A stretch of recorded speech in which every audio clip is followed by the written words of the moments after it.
your horns, the face paint, what does that, I know represents shamanism. Could you explain to the people, or does it? You know, it does. It's just, it is a shamanic technique. It doesn't so much represent shamanism. So the horns and the face paint are symbolic in a couple of ways. Number one, the horns are meant to be bison or buffalo, American, right? And the coyote in the Dene or the Navajo tradition is the trickster, or like the liar, right? Or the deceiver. So I'm wearing the trickster skin. I've got the trickster by the tails, right? Because it's coyote tails. Because if the trickster messes with the buffalo, he gets the horns. See?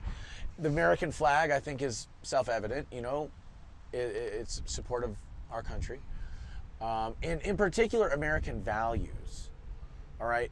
Because the idea of that our constitutional republic is founded upon, of God-given rights, unalienable rights, is unlike anything ever before in history. Okay? It's basically saying there's an authority higher than man, okay, and their institutions.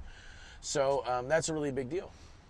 So you weren't there, just to clarify, because the public, not the public, the press, their persona, and what they put out, they interjected was, you were there basically for violence that day. No, not at all.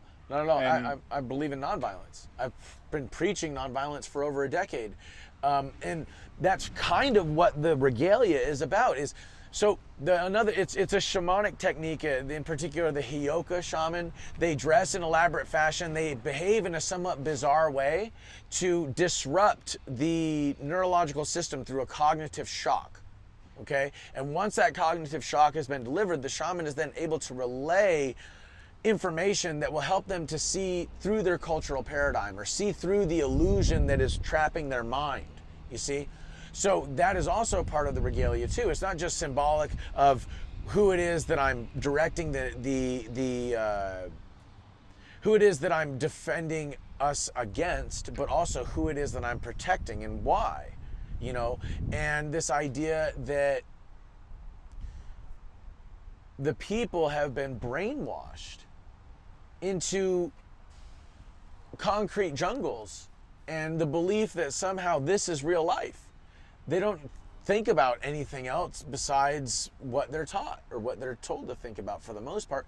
So the wild man comes out and shocks the system.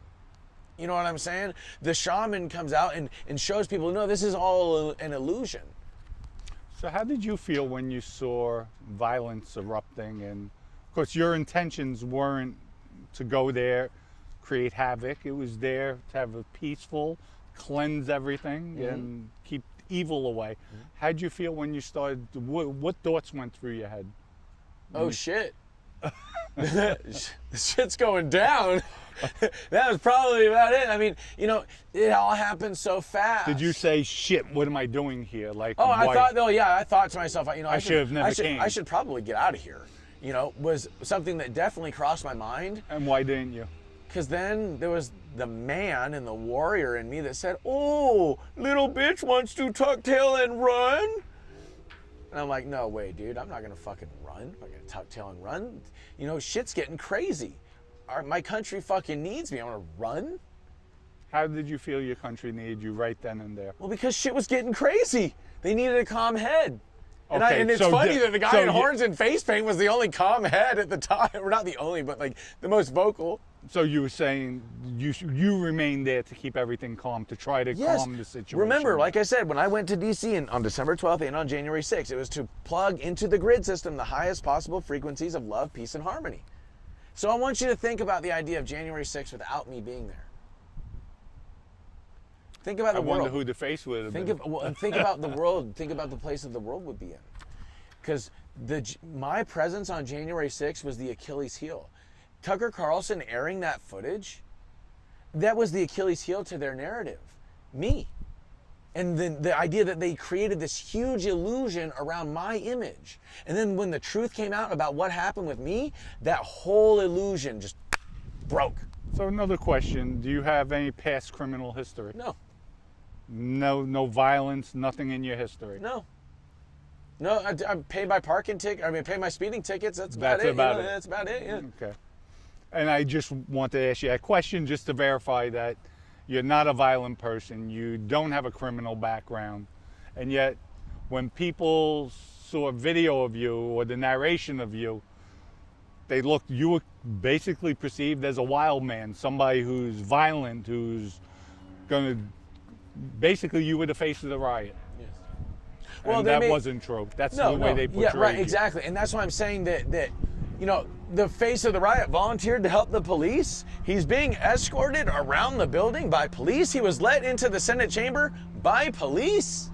And this is after you were already in the Senate chamber, or? No, this was before. Okay, before. So, well, kind of. I mean, I was in the Senate chamber on the upper terrace of the Senate chamber where I sang my shamanic song. Right. Right? But that was when I saw there were people in there, and I came to the cops and I said, dude, there's people in there. If you want, I can help you stop vandalism, violence, and theft.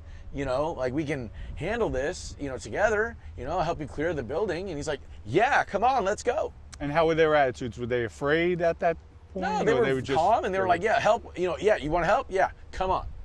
That was their attitude. Did you know any of the protesters personally? No. So you didn't know anybody there?